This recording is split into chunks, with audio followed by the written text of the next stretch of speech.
If you're into wholesaling real estate, then you've got to be good at sales and marketing.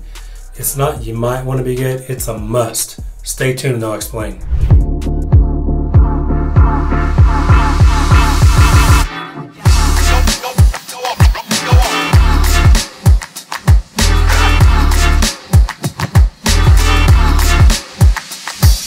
Hey, what's up YouTube? My name is Graylan Stewart. Thanks for joining me today. I am a virtual wholesaler. We wholesale houses nationwide, and I'm also an entrepreneur, mostly in the real estate space. So we do buy and hold properties, which means we acquire rentals for long-term wealth, and then we also do some fix and flips and some other different creative strategies as well. But my channel is about wholesaling real estate. That's the main priority.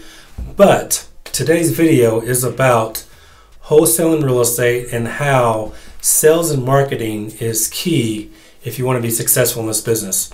Because after all, here's my first point.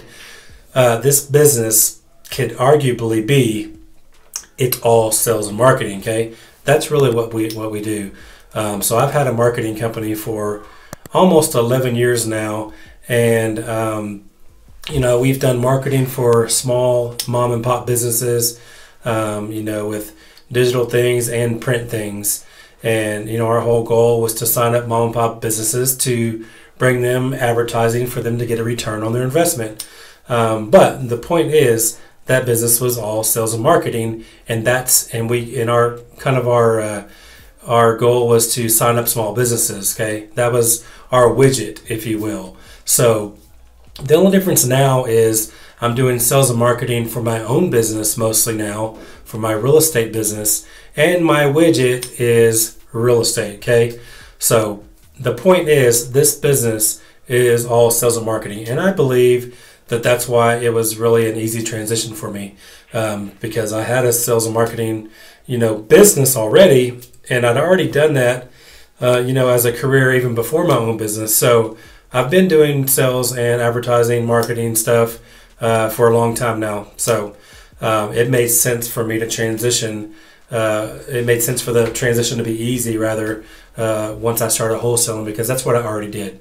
So it's no different now. Only difference is, like I said, is I do sales, advertising, marketing for my own company through real estate now, as opposed through small businesses. Okay. And now, don't get me wrong, I do still have that marketing company going, to where we do still cater to some of those small businesses, on online type things. But my main business and my core of everything that I do is my real estate business. Okay. So I believe that this entire business is sales and marketing. So if you can refine those skills, you will be successful. Okay. Now my goal in my business is to wholesale every house. Okay. Now the power in knowing how to do sales and marketing is learning how to get these distressed sellers into your door, or in our case, knowing how to get distressed sellers to call you, or to how you can physically reach out to these sellers. Okay, and it's all through marketing channels, right? So what is marketing? Marketing basically is sending the message out to the masses in order to draw their attention and bring them into your pipeline or your funnel or into your business in some form or fashion. Okay, and you do that through advertising, right? So there's different advertising methods out there. Obviously, some of the more traditional old school ones that a lot of us don't practice these days is something like newspapers, or yellow pages, or phone books, same thing as yellow pages. Or sometimes there's little, flyers you can go hand out on cars at shopping centers, or there's door hangers, there's actual door knocking, there's direct mail where you send postcards out, there's direct mail magazines, which used to be a big part of my marketing company, and then there's the direct mail flyers, there's radio ads, TV ads, billboards, there's the little benches that you see ads with. There's ads on buses. There's ads everywhere. TV, text messaging, RVMs, which is ringless voicemail, cold calling. There's a ton of different marketing channels out there, but all of those are advertising to try to draw a seller into calling you. Okay, so if you can if you can perfect that skill of marketing and advertising, then you can bring the leads in. But that's only half the battle, right? But sales and marketing go hand in hand, because when you're in marketing and advertising business, that's highly sales oriented because you are talking to customers, right? In my previous business, I was talking to small business owners all day, every day.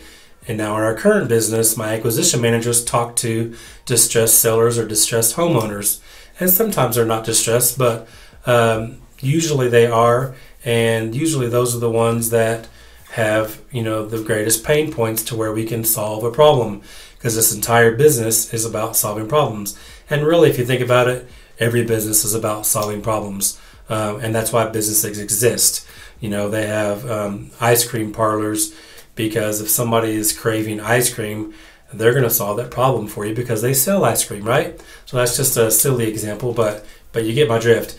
Everything in business is solving someone's problems. So wholesaling real estate is no different, okay? We're solving the problems of distressed homeowners.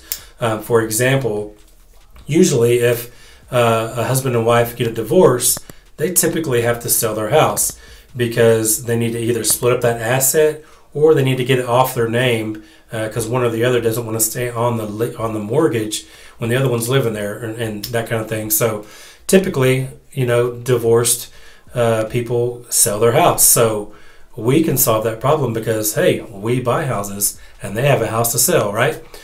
Same thing if somebody is behind on their taxes, in a lot of the states out there, if you don't pay your taxes, now there's different states do different things. There's tax deed states and tax lien states.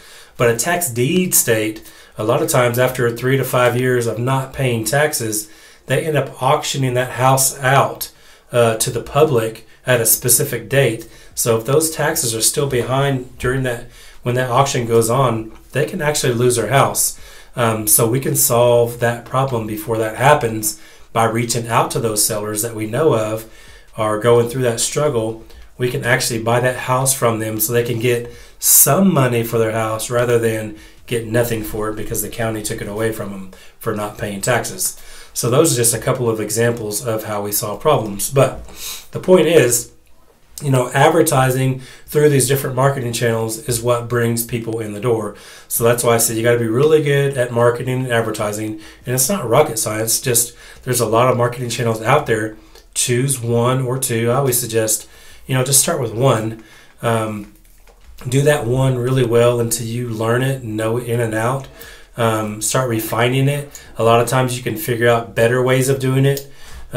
For example, if you chose to do cold calling as a strategy, you might start out doing it on your own, and then you quickly find out that you hate cold calling because most people don't like it. So that's when you might end up hiring someone.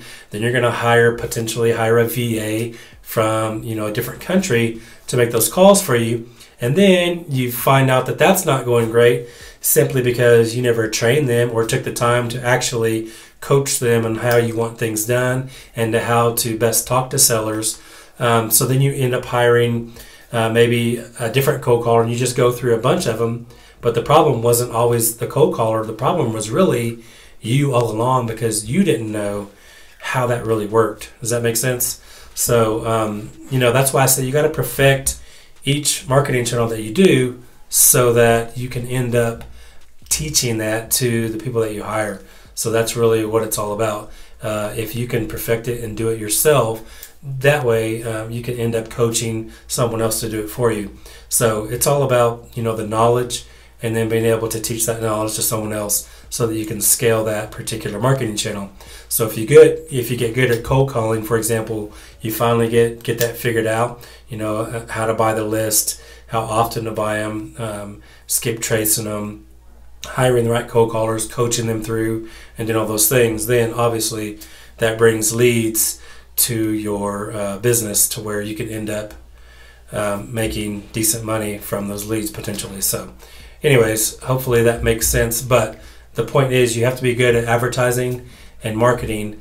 But not only that, that's only half the battle. You have to be good and ready to take those sales calls when those leads start pouring in. Because if you're spending money on marketing, obviously You want to get good on the phones as far as knowing your sales pitch and that kind of thing, because you're ultimately going to be talking to these people to hopefully purchase their property from them, because that's your ultimate goal as a wholesaler. You want to be direct to seller as far as your agreement goes. And that's the best way to do it, guys. No matter what part of the journey you end up being on through real estate, whoever is direct to seller usually gets the best deals, because let's face it, if my marketing company, wholesaling company brings in these leads, my acquisition manager gets a deal, we might be able to sell that deal and make 20 grand, or I could keep that deal and flip it, on my own, because it's a good deal. Because if I'm making a 20 grand spread, that means there's still enough room on the bone for the end buyer.